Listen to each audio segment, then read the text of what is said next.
First up, I know E-Man, you're going to start us off. All right, E-Man from E-Man's Movie Reviews. Harold, how you doing? I'm good, Um, man. Good to see you. Listen, how would you describe this season compared to last season? How is it different? Why is it better than the last season? I would say that this season, like last season, there was a lot of tension. This season, it's really dark. It's like insidious. It's a bully. Like the town is like a bully, and it's like now it's just picking on them for no goddamn reason. Like it's just really just picking on them. And so this season, like it really just uh, it makes you mad. It breaks your heart. It makes you want to figure out like how to get these people out of there. It makes you sympathize for them, and in some instances, maybe even makes you suddenly dislike a person. Maybe a person that you liked before that now you're going like, now I'm questioning who you are. And so this season it really is dark. It's a dark turn on everything that's happening and what's going on. And the town is really messing with them. It's terrible. Oh my God. Okay, I'm sorry. That got me excited. I'm gonna grab me a bottle of Sable and I'm gonna watch. Thank See you. what I'm saying? God, that's what I'm gonna be doing too. For all you guys, if you don't know, I'm doing a bourbon with my friends called Sable. It just launched today, and so I'm gonna be doing a lot of drunk tweeting for the next few months. It's gonna be wild. All right, cordcutting.com, you're up next. All right. Hey, Harold, I'm Melanie and Emily here from Yellow Jackets Hive podcast. And thanks for taking the time. Did you say Melanie and Emily? Yes, I'm Melanie. My partner Emily's here as well. So I'm Hey, asking both the of you. question though. So yeah. I thought I was just like, what? Yes, not two people, one and yes. Hey, Melanie. Hey, so our question is, do you believe that Boyd, as the show's lead and the town leader, has really brought his A game to address the situation for the residents? And do you see him stepping up more during the next season into this leadership role? And he's already done a lot, right? But do you see him going harder next season? You mean this in the fourth season or this third season that's coming In in? season three. In season Oh, three. okay. So yeah, I do think he's brought his A game. I think he showed up with his A game. I think once he was like, "Look, I'm going to figure this out." I think he brought everything he could bring to the table. But like I was just saying before, this town is not playing. They are fucking with him like over and over and over and over again, and with everybody. And so I think he's going to push harder. I think he's going to keep going harder, and I think there won't be a way to stop him unless you stop him. And so and I don't mean slow him down. I mean stop him. You will have Okay. to end him before he stops trying. And so I think he will continue to bring his A game and until his very last breath. I'm not saying he's going to have a last breath. It's just Okay. a saying. It's a thing. All right. Appreciate that. Look forward to the A game here in season three. All right, thank you. Hi, I'm Kristen Maldonado from Pop Culture Planet. It's so great to meet you. I'm obsessed with this show. So thank you for your time today. Thank you, really. You know, this season is really interesting because so much in this town is changing. Right. And you've already mentioned a little bit about how like this town is really bullying them, but I feel like specifically they're bullying Boyd. Like what's really interesting is like these creatures, they're not interested in killing him. They just want to break him. And I wanted to know, like, what is it about Boyd that makes him sort of that chosen one this season that it's like, we'll kill whoever, but like Boyd, we're not going to kill him. We're going to mess with his brain. Right. What about him? I think what I think is really we don't talk about it in the season, but it's the undertone. It's the reason that the monsters don't move fast. We mentioned it once. They don't move fast because they don't have to. They're gonna get you. Like I don't have to run. I'm gonna get you. There's no place for you to go.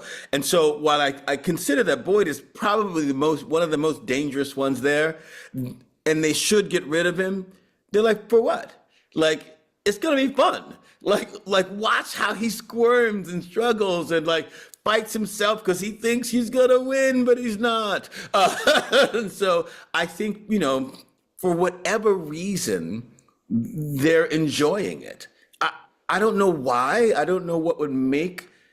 I don't know what's going on in John Griffin's brain that would make you like do a thing where a town is teasing the toughest guy around, but that's what they're doing, and that's the thing. I think that they're doing because they're like, yeah, no, yeah, bring your A game, like he said, bring it. No, I want to see. And that's I will play with our food a little. exactly that, and so that's what they're doing. It's terrible. They suck. Thank Yeah. Perfect. Good, Jamie.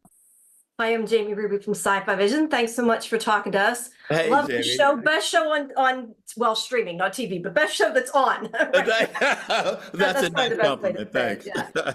So this season, as we've discussed, is about making Boyd break. And he has to go through quite a lot, having to see quite a lot of bad things happen. I've heard a lot of actors talk about how sometimes your body doesn't realize that, you know, trauma isn't really trauma and that kind of thing. How hard was it getting to some of those really dark places this season? And was it hard to step out of? Because I know it was hard to watch, that's for sure. Right. Yeah, it was that was pretty difficult. I'm not gonna lie. It was really difficult. And it was made more difficult because we didn't have the same kind of escape mechanisms we'd had in previous seasons where we could go out and there might be a concert or a thing. Like we were in the dead of winter. And so, you know, after you left some late night shoot and it was snowing, again, you were just kind of trapped in your place with your thoughts about the thing that you just shot, 3 hours ago. And so it was pretty difficult. There's one thing that happens. I don't know if it's like in this 6th episode that literally every time I went to close my eyes to go to sleep, it would pop back in my brain because it's my own personal fear, and so like that really sucked. Like if I'm being really honest, that's when I was like, I'm questioning my career choices. I'm really like, I don't know, like. Could I have been a dolphin trainer? Maybe something else. But it was pretty tricky. But here's the thing: it's the thing I love to do, right? And like, there's sometimes you have to go through some wacky stuff to deal with it. And so I'm fortunate to get to do it. So I don't mean to complain about it, but it's not always it's not so easy. Again, back to Sable. I'm going to be drunk a lot. So, so that's how we do it. All right. Well, thank you so much. Yeah. Hi, Harold. This is Jamie Stein with Starry Constellation Magazine. What a great season for you, and loving Aurora on Chaos. Man, is she... Oh, thank you. Yeah, she's doing such a great job, isn't she? Oh my goodness. Yeah, Well, yeah, this season, a theme seems to be fatherhood. Jim and his kids, Victor and his father, and last season we found out Ellis is going to be a dad himself. So given he has a strained relationship with Boyd, how will their dynamic change this season? Will Ellis's journey into fatherhood kind of impact his relationship with Boyd?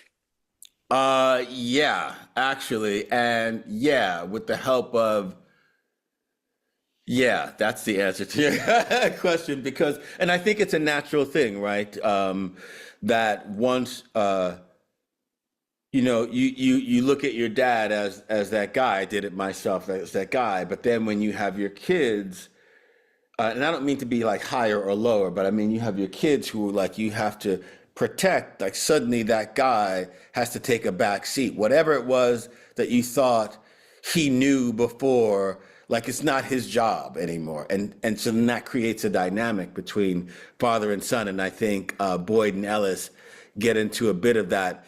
And with people pushing Ellis to be like, yo, you have a child coming. You need to step up. And so I think that's going to be, I think those are going to be really interesting. That's going to be an interesting relationship to watch. That's the best way to say that. Man, I was struggling to get that one out without giving away any information. Jesus.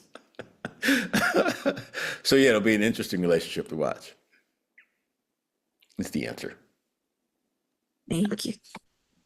All right, Fifth Wall Studios, you're next. Hey, good afternoon. Thank you for taking time out of your day because I know you're busy to join us. And I've been a lifelong fan of yours, so this is very, very exciting to me. So I appreciate you being here. I'm Kay from the Fifth Wall Studios. I would like to know, Boyd is a complex character, we know, and he has a lot of emotional depth. How Right. would you describe his character arc over the past 3 seasons? And were there any challenges you had with portraying Boyd? So like I would sort of describe him as like a person who's who is stuck in a hole that just keeps getting deeper, right? And so like it just won't stop. And so like I feel like especially as far as the storytelling goes for us, I feel like he's right in the middle of his journey, in that middle part where you're about to lose like all hope because you can't see the pathway. And so like I think before, in the very beginning, he thought naively, like I can figure this out and I can figure it out quickly. And then it turned, right? And then it turned again. And so it's like, fuck, I can't. And so like this is the part of it that's really starting to get into that desperation Right. place for Boyd, right? And so how does he navigate with his sane mind with the part of his mind that feels like it's starting to fracture a little, Right. especially, and then with the oncome of the Parkinson's and those things, like there's a real fracture that's happening. And so, what was the second part of your question? His And evolution? challenges with this character arc. Oh, the challenges. Oh, so some of the things are really that are challenging are like those things that you have to put in your brain, like in order to make you feel a thing about Boyd, he has to really have loved his wife. Mm-hmm. And then if he loves his wife and he loves his child, then the choice he has to make in a split second is really difficult. And I remember having a hard time figuring out how to play that because my body kept wanting to say, like, you can't shoot her. There's nothing to do. Like, you can't. There's no way you shoot yourself first. I came up with all these other excuses, but then I had to find the way that would make him do that. Mm-hmm. And we had to even find it together. We had all these other scenarios, and the only way that came out is that he couldn't think about it. Do you know what I mean? That he had to, like, you know, he's trying to talk to her, and then she threatens, and he just responds. Like, and it was hard to get there because once I decided that I loved them, it was really hard to. It was a hard thing to figure out. So that was that part. Yes. And then it keeps getting worse. It does. It does. And thank you so much. Yes, ma'am. Thank you. Hey, Harold, Anthony from the movie blog. Look, my audience is so excited for me to finally get to speak with you. Oh my gosh. All right, Anthony, let's do it. So I got a good question. Got it. I don't know if you can share it, but can you share any behind the scenes moments from filming season 3 that particularly stood out to you or might surprise fans? But if you can't do that, because I know you can't tell everything, can you finally tell us, why is this show called From? Yeah, man. I wish I could tell you that. I wish I could tell you that. Like, I had this whole thing the first season that reminded me of Rakim. It ain't where you're from, it's where you at. And I thought that's, you know, like, that's why it was called From, because it's like, it don't really matter where you came from. We here, ain't we? And so that's what. And so you think it would be called Here, but it's not. So I don't know. That's the answer to that. I don't know why it's called From. And John keeps saying it'll be explained. John Griffin, our writer, and so I'm waiting for the explanation like everybody else. But that being said, the one thing that's really great about this season, like behind the scenes, is that This season we shot in the winter for the first time. And if you've never shot a show in the winter in a place where the weather is wildly unpredictable, then you ain't done nothing. Because this is like, we literally would start shooting a scene. It's blue skies. And we shoot and we start. And like in the middle of the scene, it kind of starts snowing a little bit, but only enough for it to be like, oh, like, what is that? And so you stop. You're like, okay, let's wait for the snow to stop.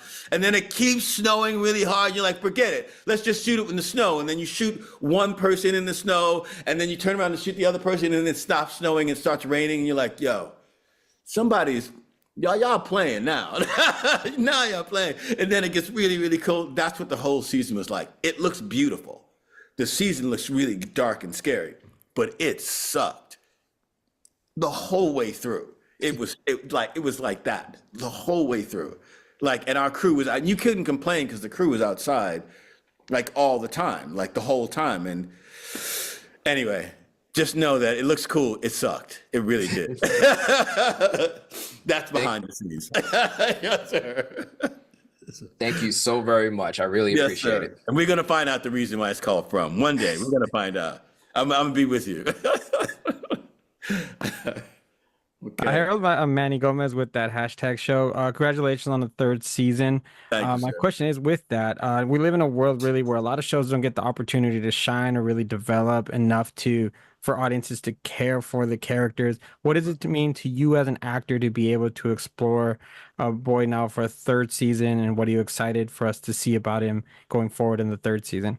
Yeah, I'm going to tell you, man, I'm really, really grateful because you're right. A lot of shows, they don't get a chance to develop and find an audience. And I think like what was a real blessing in disguise for us is that we were on a streaming network that was brand new, that definitely needed content and needed things. And our show came out and people really, really liked it. And that gave us the opportunity to come back again. If we were on some other network, we might have had other financial commitments or goals that we had to reach in order to get another season. But being on MGM Plus, they were like, well, let's just keep rolling all these shows. And they kept rolling with us.